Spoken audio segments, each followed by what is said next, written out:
Petit témoignage qui m'est arrivé récemment.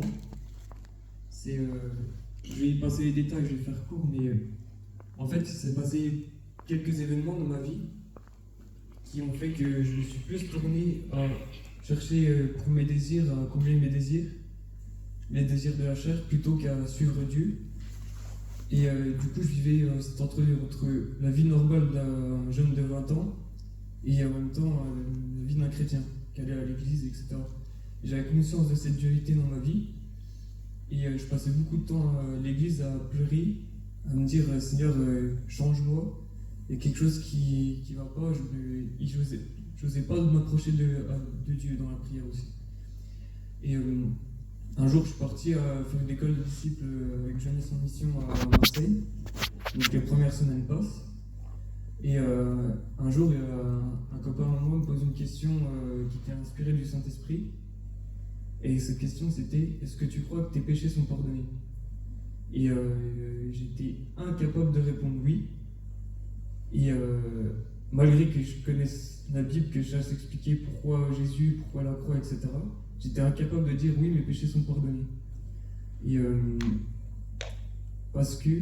je me suis mis à sonder en moi-même et j'ai compris que ma faute, j'acceptais pas qu'elle soit pardonnée comme ça et qu'il fallait que je la réponde moi-même.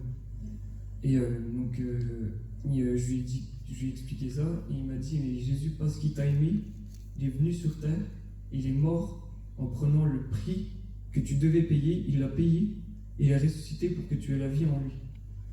Et le lendemain, on a eu un moment de louange, et j'ai vraiment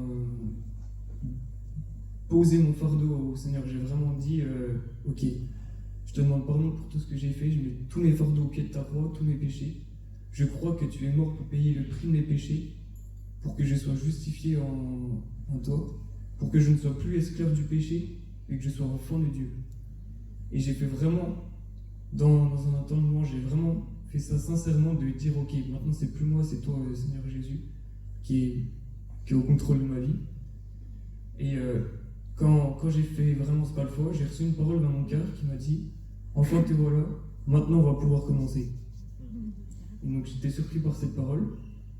Et juste après, j'ai été vraiment touché par le Saint-Esprit. Je me suis mis à pleurer parce que j'étais vraiment délivré, sauvé. Et c'est vraiment le sentiment que j'ai eu. C'est un fardeau qui m'était retiré. Et Seigneur, il avait fait quelque chose. Parce que souvent, quand on va évangéliser, on me dit ouais, mais c'est quelque chose dans ta tête comme ça, c'est la religion qui t'a matrixé. Mais Seigneur, il a fait quelque chose pour me montrer que c'est une vérité spirituelle et que c'est pas quelque chose dans ma tête comme ça. Avant que j'aille à Jeunesse en Mission, il y a mon père qui a reçu une parole et qui avait partagé à l'assemblée. Et cette parole, elle disait tu pleures devant cette porte qui est fermée, mais tu ne vois pas la fenêtre qui est à côté, qui est ouverte, où il y a un plan de Dieu pour toi. Et donc cette parole m'avait interpellé, je l'ai notée dans mon téléphone.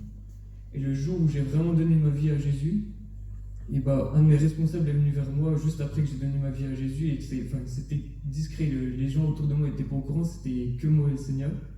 Et mon responsable est venu vers moi, et il m'a dit j'ai reçu une image pour toi, je ne sais pas ce que ça veut dire, mais je te la dis quand même. J'ai vu une fenêtre pleine de lumière, avec toi qui passais au travers de la fenêtre. Amen. Et donc c'est...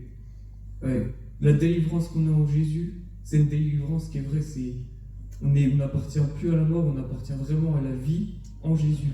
On est vraiment délivré. Et voilà.